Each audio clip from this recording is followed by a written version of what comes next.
আসসালামু আলাইকুম বন্ধুরা। আমরা প্রতিদিন দাঁত পরিষ্কার করতে যে টুথব্রাশ ব্যবহার করি সেটা তৈরি হয় কিভাবে জানেন? আজকের এই ভিডিওতে আমরা জানব টুথব্রাশ তৈরির পুরো প্রক্রিয়া, ডিজাইন থেকে শুরু করে আপনার হাতে পৌঁছানো পর্যন্ত। হাজার বছর আগে মানুষ দাঁত পরিষ্কার করত গাছের ডাল দিয়ে, কিন্তু সময়ের সঙ্গে সঙ্গে টুথব্রাশ হয়েছে আধুনিক ও বৈচিত্র্যময়। আজ আমরা ব্যবহার করি নানা ধরনের টুথব্রাশ, কঠিন বা নরম ব্রিসেল, প্লাস্টিক বা বাঁশের হ্যান্ডেল, রং বেরঙের নকশা। একটি টুথব্রাশ তৈরি শুরু হয় ডিজাইন দিয়ে।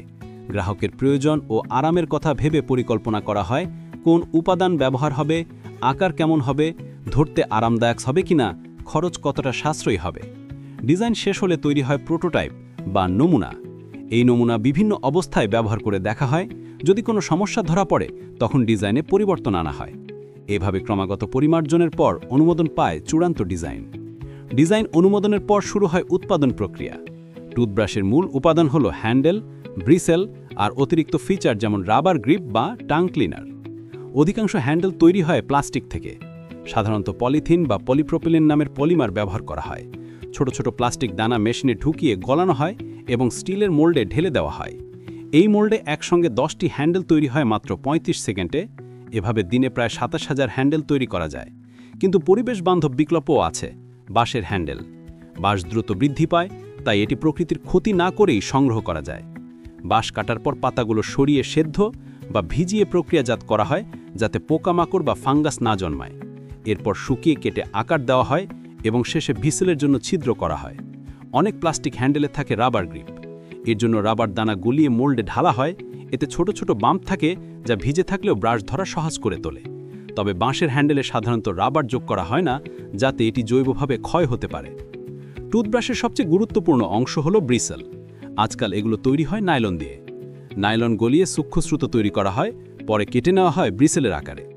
আগে তবে শূকরের লোম দিয়ে ব্রিসেল বানানো হতো, কিন্তু 1938 সালে আবিষ্কৃত হয় আধুনিক সফট ব্রিসেল, যা পরবর্তীতে ওরাল বিয়ের মাধ্যমে ব্যাপক উৎপাদন শুরু হয়।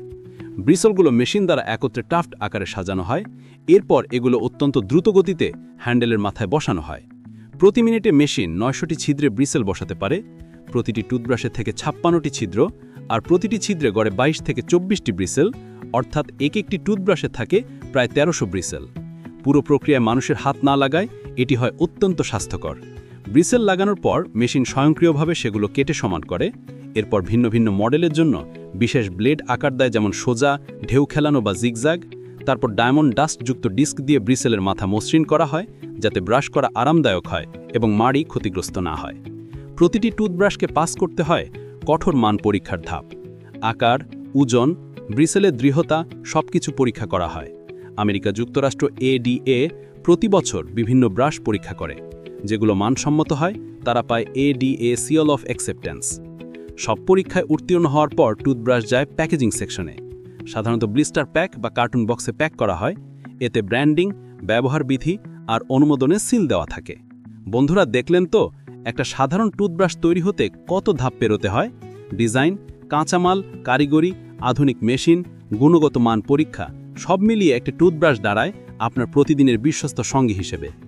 ভিডিওটি ভালো লেগে থাকলে অবশ্যই লাইক দিন, বন্ধুদের সাথে শেয়ার করুন এবং আমাদের চ্যানেল যন্ত্রকথা সাবস্ক্রাইব করুন এমন আরও অসাধারণ ভিডিও পেতে।